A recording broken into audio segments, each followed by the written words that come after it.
সিচুয়েশনে কোনো পুরুষ যার নাকি মাথায় ঘটে এই ঘটে জিনিস আছে, সে ঘরের মধ্যে একটা যন্ত্রণা রাইখা আরেকটা যন্ত্রণা আনতে যাবে না। সো এইটা আপনারা যারা ভাবতেছেন যে পুরুষে এই অনুমতি দিয়ে দিছে যে একটা পুরুষে দ্বিতীয় বিয়ে করার ক্ষেত্রে তার প্রথম স্ত্রীর অনুমতি দরকার হয় না, এটা যারা ভাবতেছেন যে সকল আপুরা যে এটা কেন হইলো, একটা কথা বলি, এরকম কিছু হবে না। এটা নিয়ে আপনারা খামাখা এত প্যারা খাচ্ছেন, ঠিক আছে? এটা আসলে তেমন কিছুই না। তবে আমি একটা কথা বলবো, যদি আপনি এই বিষয়টা নিয়ে ভয় পেয়ে থাকেন যে আমার হাজবেন্ড হয়তো বা দ্বিতীয় বিয়ে করে ফেলবে, তাহলে আমি একটা কথা বলবো, আপনার হাজবেন্ডের সাথে তাহলে আপনার বনিবনা হয় না। আপনার হাজবেন্ডের সাথে আপনার ফ্রেন্ডলি আন্ডারস্ট্যান্ডিং একদমই কাঁচা, একদমই ঠুনকো, আপনাদের মধ্যে ফ্রেন্ডলি কি বলে এটাকে, সম্পর্ক খুবই জঘন্য। এটা কিভাবে ভালোভাবে বিল্ড আপ করবেন সেটা করেন। হাজবেন্ডের সাথে একদম পুরো ফ্রেন্ডের মতো হয়ে যান, হাজবেন্ডের সাথে অনেক ভালো আচরণ করেন, ভালো ব্যবহার করেন। আর হাজবেন্ডের কথা বলছি, ওয়াইফ ছাড়া কিছু বুঝেন না। এই ওয়াইফ আপনার সব। ওই একটা জ্বালা ঘরে রেখে একটা জ্বালা জানতে যান, দুই জ্বালা মাঝখান থেকে কিন্তু এভাবে ফাঁক হয়ে যাবেন, বুঝছেন না? মানে সোজা কথা, জিন্দগি তামা হয়ে যাবো দুই জ্বালা।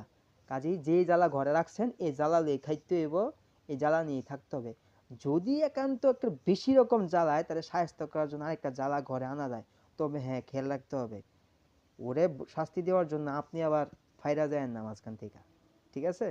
যাই হোক, এই বিষয়টা আসলে মজার ছলে ভিডিওটা মেক করা, তৈরি করা, কিন্তু আলটিমেটলি যদি আমরা হিসাব করি তাহলে হাজব্যান্ড এবং ওয়াইফের সম্পর্ক যদি দৃঢ় থাকে, ভালোবাসা স্বয়ংসম্পূর্ণ থাকে, ফ্রেন্ডলি আচরণ থাকে, আন্ডারস্ট্যান্ডিং ভালো থাকে, তাহলে একে অপরকে কখনো ছাড়ে না। এটা জাস্ট একটা রায় করা উচিত ছিল, করেছে। কিন্তু আমাদের সমাজে এরকম অনেক পুরুষ আছে যারা তাদের ভালো ওয়াইফকে রেখেও তারা অন্য নারীর প্রতি আকৃষ্ট হয়। এমন অনেক হাজব্যান্ড আছে যারা হাজব্যান্ডের সাথে অতিরিক্ত চিল্লাপাল্লা করে, যার জন্য হাজব্যান্ড রাগের বশে বা কষ্টে দুঃখে সব কিছু সহ্য করতে না পেরে, স্ত্রীর কামড় সহ্য করতে না পেরে, যন্ত্রণা সহ্য করতে না পেরে সে দ্বিতীয়বার বিয়ে করতে স্টেপ নেয়।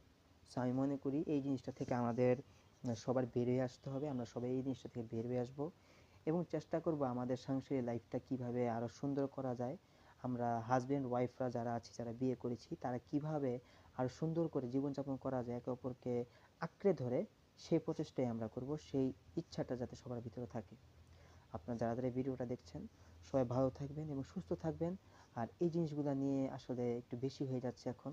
এই জিনিসগুলো বাদ দিয়ে কিভাবে হাজবেন্ড এবং ওয়াইফ দুইজন আরেকজনকে ভালোবেসে, একজন আরেকজনকে ভালোবেসে সারা জীবন একসাথে থেকে মানে থাকবেন, সেই প্রচেষ্টা করেন। ভালো থাকুন, সুস্থ থাকুন। আল্লাহ হাফেজ। আসসালামু আলাইকুম।